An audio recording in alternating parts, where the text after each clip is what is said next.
Hi, and welcome to the Business Spotlight Series. My name is Karen Barnes. I'm an accountability coach with Serendipity Action Coach of Central North Carolina. You might notice we have a slightly different change of venue today. Sometimes when you're an entrepreneur, you've got to pivot when things, you get little monkey wrenches in the system. But I'm really excited to have Seth Wingate with us today. He's the owner of Twin City Media, a fast-growing interactive video editing company. He was just telling me last night, he had 2 shoots last night up until all hours of the night and day, getting things right for his clients. So we can't wait to hear more about your story. So welcome, Seth. Thanks, Karen. Nice to be here. The Awesome. Well, classic opening. the classic opening. Here we Uh, go. Let's just jump right in, man. So tell us all about Twin City Media. What's up? How did you get started and what do you do? so Twin City Media is a video marketing company. We're located in Winston-Salem, North Carolina. That is the Twin City, Winston and Salem. Depending where I travel, people don't necessarily know that. It's also my hometown. So, when I titled my company Twin City Media, I feel like I was like maybe like the third Twin City. Now there's like Twin City Automotive, Twin City, like all the different Twin Cities. But back when I started, it was actually cool. Now it's kind of passe, but that's what happens. I taught fourth grade for actually 5 years and loved it. That's kind of like a little bit of my backstory. Came into video production very lateral entry, didn't go to any sort of, media school or any production school, didn't go to School of the Arts here in town. Just YouTube University and a part-time job until I built up my clientele. And I mean, that's kind of just how I got into it. I've always had an eye and always enjoyed video, enjoyed storytelling, enjoyed engaging an audience, did a lot of stage work. And so video marketing has just kind of been this like perfect blend of all three of those. I love that. So what are the kinds of projects that you work on for your clients and what do your clients look like? Uh, we work with, man, I think the last time I counted up, I think we work with around 40 different industries. Wow. Some regular ones are higher ed, do a lot of manufacturing, have done IT, nonprofits, gyms, health, crypto, kind of everything like under the sun. And the common denominator there is just either the client wants to use video to as part of a marketing and sales process, or they want to use video as part of an automation process. And that's really what video does well.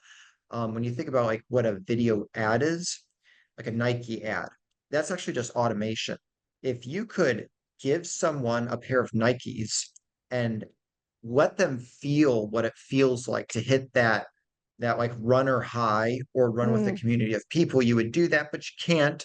So they kind of live serendipitously, they live vicariously through this Nike ad and they get to, so it's actually just kind of an automating an experience or a process. And so that's a really high level.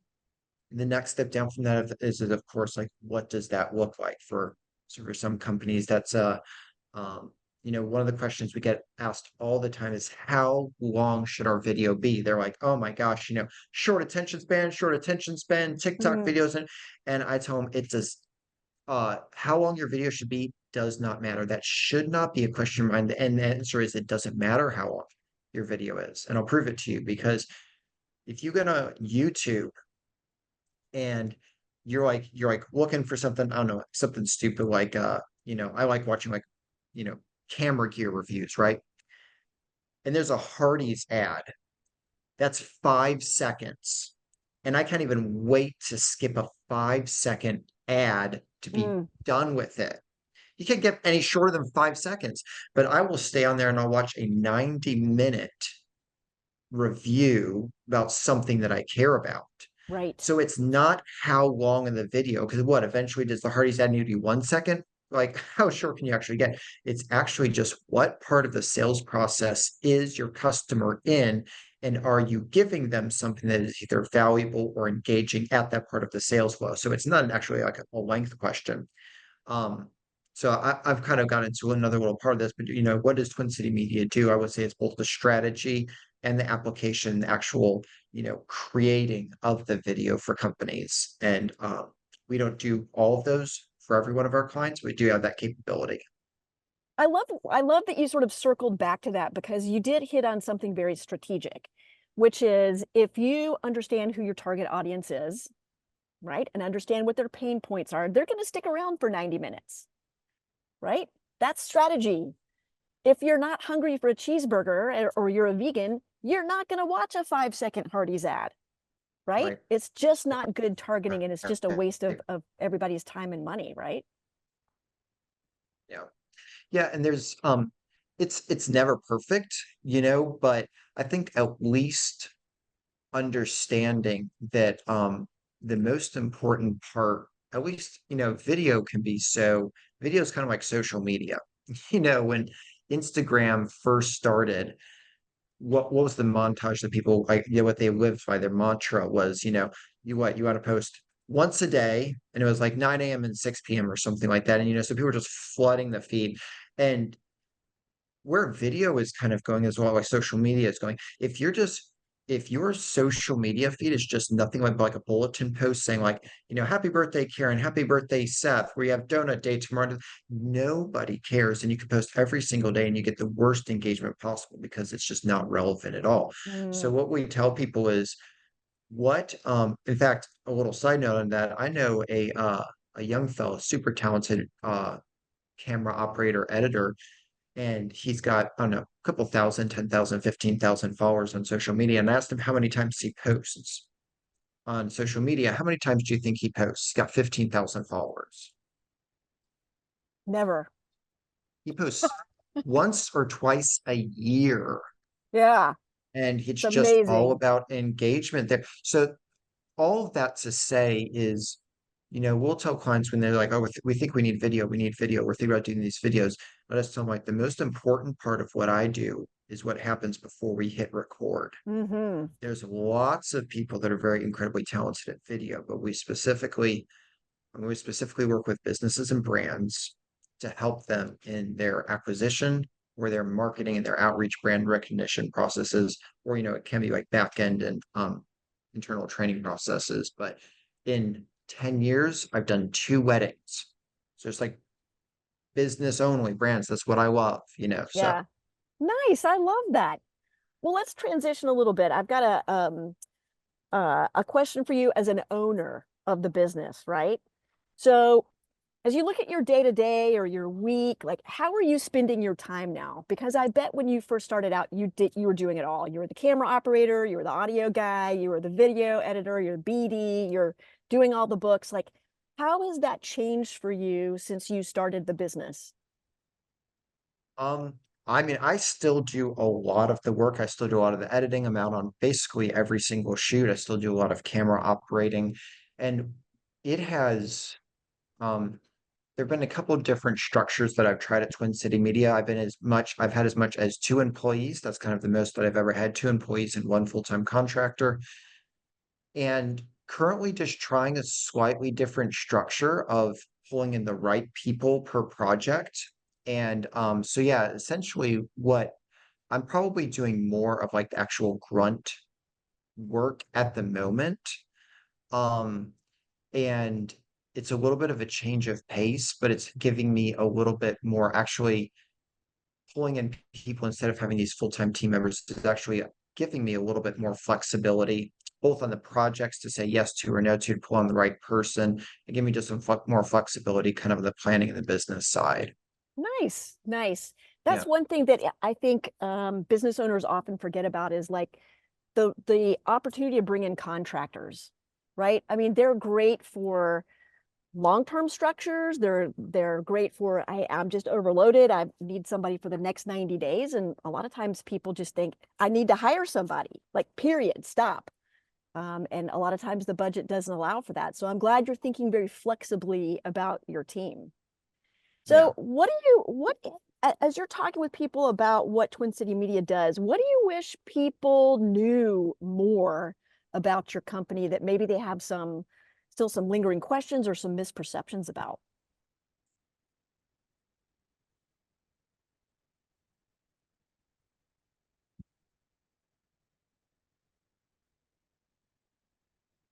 I think something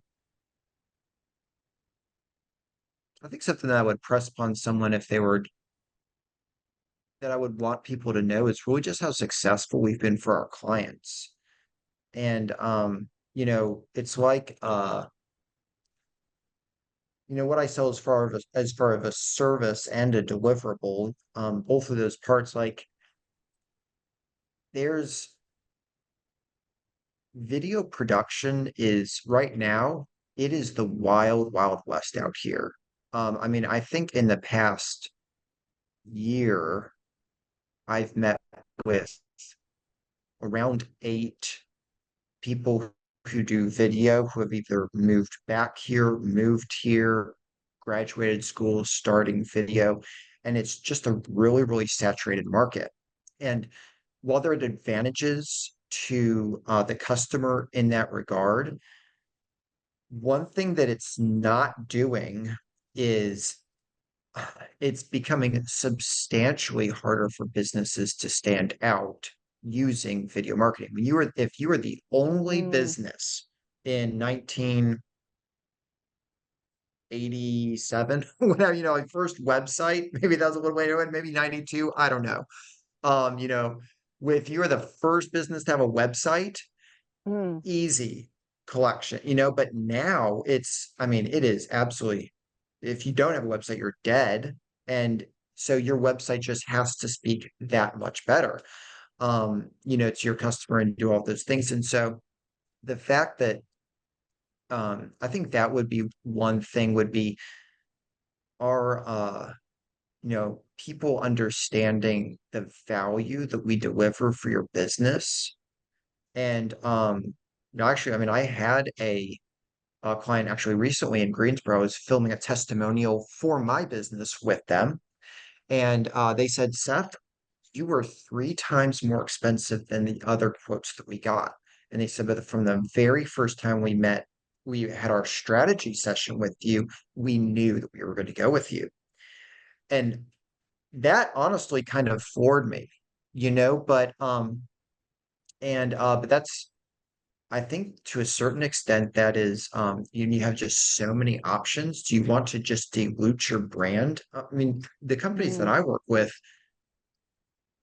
very many of them, if they do video at all, they do like once every 2 years, maybe, you know, um, I would say that's kind of like the low, but, and so you're going to take all that time and effort once every 2 years to save, I don't know, a couple $1,000 or what, that mm, makes absolutely no sense to me at all. But businesses make that decision all the time. mhm, And I understand that, Russell, but I think that's what I would, um, you know, what I would want to communicate is just whether it's with me or another professional, like I'll happily refer you to other people that are actually good at what they do. But it's for many people that have tried video and they're like, video just doesn't work for us. I mean, that's kind of like saying, food doesn't work for me. I'm still hungry. It's like maybe you're looking at the wrong food, maybe right. you're working with the wrong partner because it's obviously working for some people. Absolutely. You know, so Seth, you're a former Action Coach client, and so you'll probably remember this, but one of the our definition of marketing is no price competition. We want to take you out of competing on price because you're delivering so much value that people want to pay you joyfully, give you their money, right? And it sounds like you are putting that absolutely into practice with this story that you just shared, right? They said you have the strategic advantage of being extremely strategic and having a lot of success stories. And we feel like that guarantees that you're going to be successful with our project as well. That's really great. That's really great.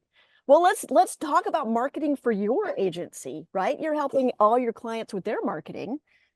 Sometimes when I talk with clients who are marketing agencies themselves, cobbler's children sort of conundrum, they're not super great at doing their own marketing. What are some of the marketing strategies that you have used that have been successful and maybe some that weren't so successful? Yeah, happy to. So, I'll answer that first question first, and then I'll tell you kind of what I'm doing now. One thing that has not been successful at all for me, writ large, as far as the amount of input time and energy would be referral groups. I think that's where a lot of people they start. And anyways, so enough said on that. That has not been very good for me as far as like the structural, one where you pay a due, you go there one day every week. I'm involved with both, the Winston-Salem Chamber, the Greensboro Chamber, the Kernersville Chamber. Regularly go to events there. I think that's fine. But as far as that structure, anyways, where we're at currently is because there's that two-prong area. There's the marketing and there's the sales areas part. So Absolutely. we're I'm really going after LinkedIn as far as top of funnel marketing awareness and have been seeing some good results on that. I think marketing is a tremendously underused tool for I have actually in 10 years of having a video production company, I have made exactly $700 off of Instagram. That's it. So it's like at this point I post to Instagram because, likes are a little dopamine kick. That's basically it, but LinkedIn, I've closed some pretty substantial contracts, off of LinkedIn with a much smaller like rate there. And so as we're trying a couple of different marketing initiatives and refining some of those things, I'm personally have really been focusing on what the sales process is like, because that seems like that's the bedrock that I want to have in place so that when people come in through and that because the marketing initiatives are always going to change, and I think sales Right. initiatives will change pretty regularly or should at least be looked at. But I'm really trying to hone in and make that as seamless as a process as possible. And in that sales process, we're integrating a substantial amount of video. Nice. And are you using CRM systems and technology as Mhm. part of your, yeah, great. We get that question a lot about what CRM system do I need or, what's going to work best for me. And it all depends. Yeah, Yeah. Yeah. yeah. Well, talk to me about, you've had this business now for how many years? 10 years. 10 years. Congratulations. That's a big 10 years milestone, from the man. LLC. I've been doing it really full time. I want to say for maybe 5. It might be 4. I'll look back. Hey, we're going to count it as 10. Let's do it. Let's count it as 10. That's when you signed the paperwork and this thing became real.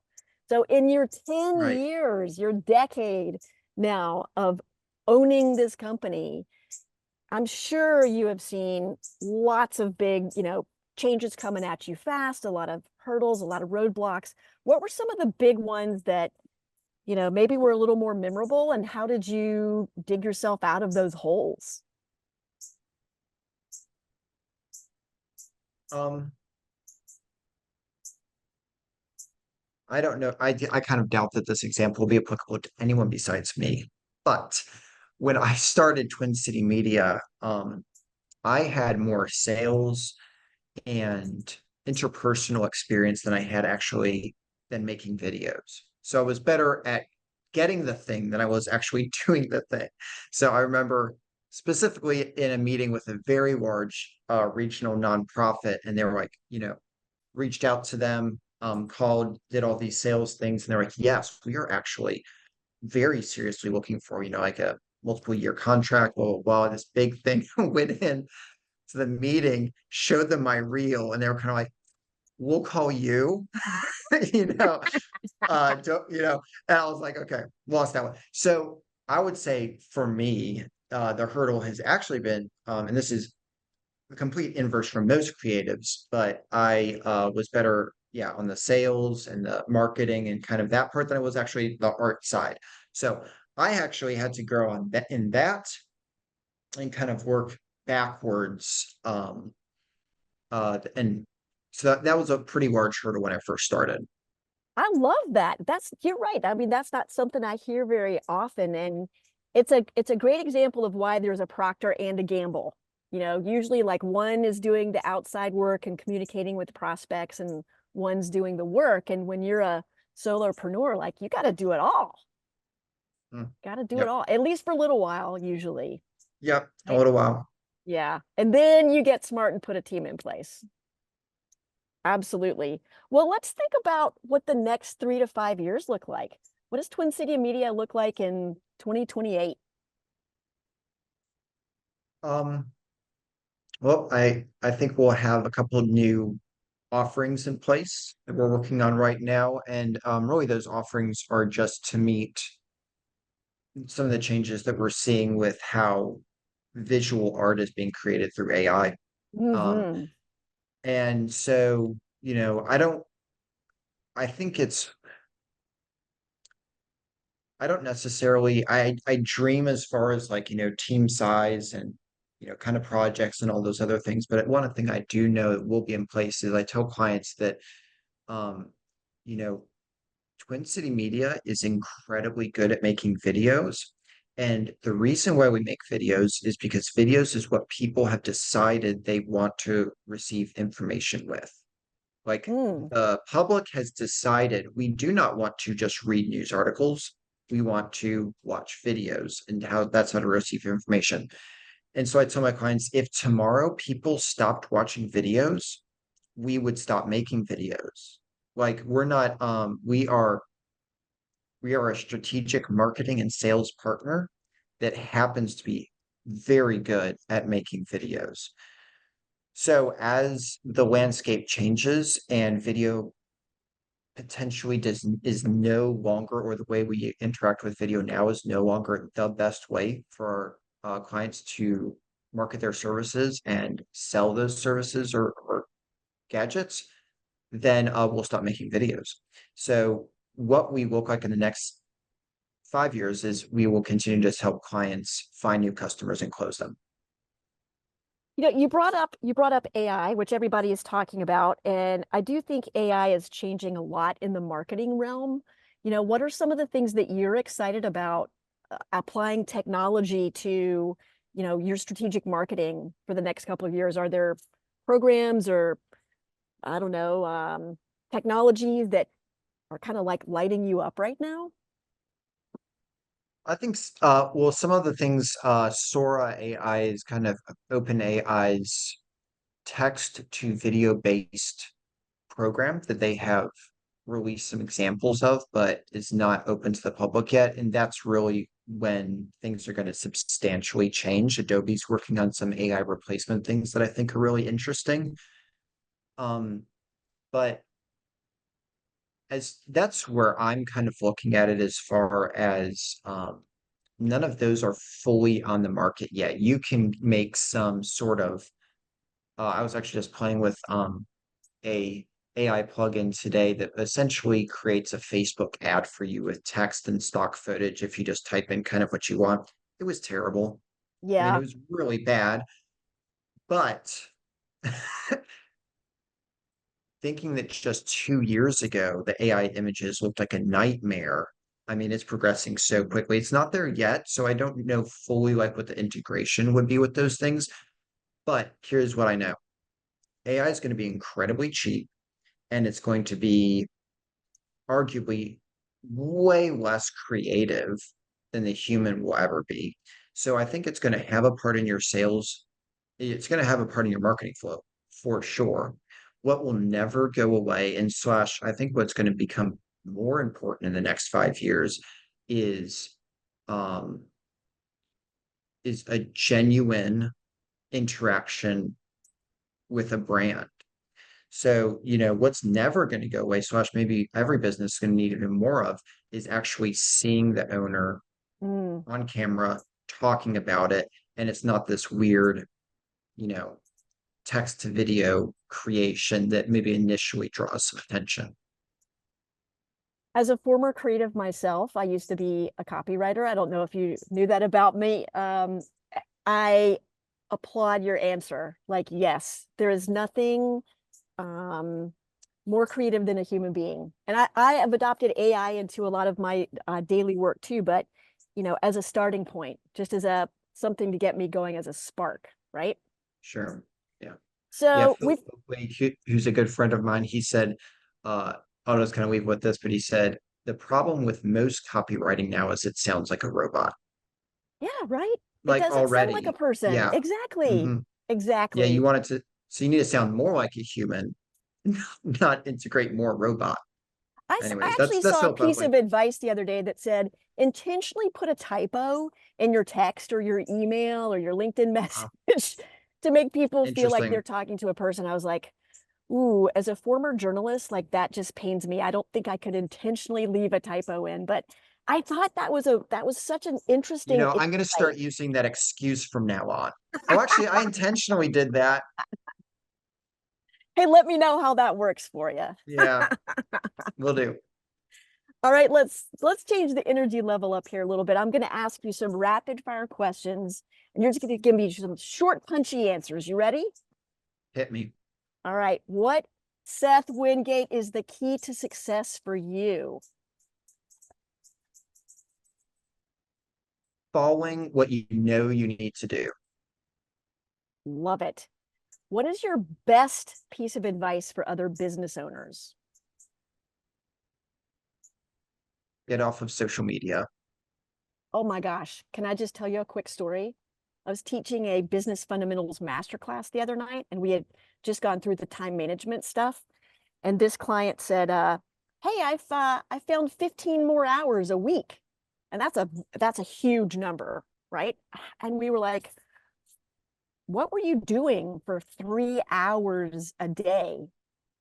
He was playing games on his phone. Like, holy smokes! So yes, get off your phone, people. All right, Well, what? and even for me with that, that is just like it's just nothing but business ideas is on my feed. And that's just distraction. I don't need to know how Yes, to start a drop shipping or know about this like 10-year-old that's making $30 billion using drop shipping over somewhere. I just need to focus on this. So yeah, that's right. that's it. That's the reason for me. I love it. So if you had one book or podcast or, other source of inspiration or education for other people, what would you point people toward? I really like a book that I'm reading currently. It's called The One Page Marketing Plan. The one-page marketing plan. Who's the author on that? No idea. We'll find I'll out. find it. I can find it for you. Right? Yeah. Awesome.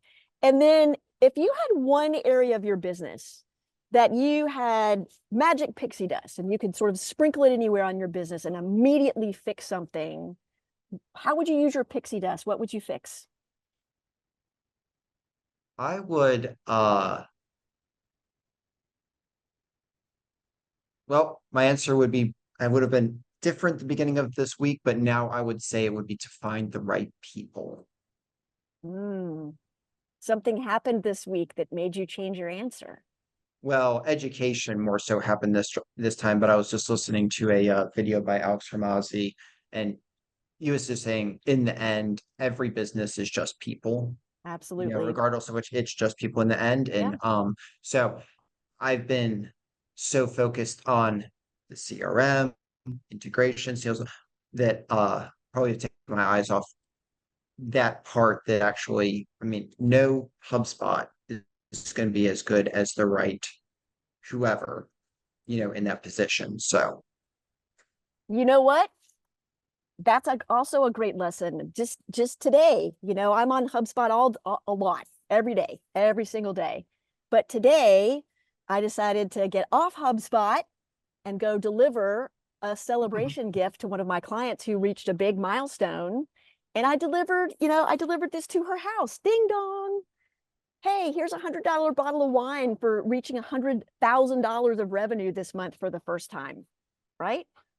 So joyful, not just for her, right? Just having that little moment. So I hope people will listen to your advice there and just, have more moments of engagement like this. great. Awesome. Awesome. Well, Seth, are there any final thoughts you want to share with us? Anything that's inspiring you right now or I am getting really inspired by this idea of, and I broke it uh today, but I think it'll be the last time I do it, that mornings are just going to be very sacred for me.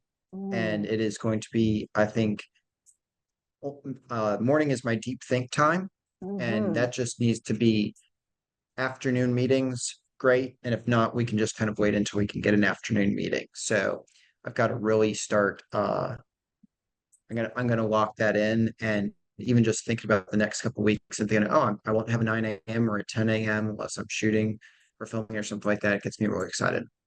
Nice. Good time management skills, Seth. Way to go. Well done. All right, everybody, listen, Seth has given you some really great strategies and insights here. He's had you think about how you need to think about your videos, the strategy behind your videos, how you're going to use them, how you need to invest in them. But also he's given you some great business ownership advice around focus, right? Around time management, around how to think about your people in your business. So I hope that you will like this episode, share this episode, and be sure to tune in here next time when we have another amazing conversation with a great business owner. Thank you so much, Seth. Pleasure. Awesome. See you next time. Adios.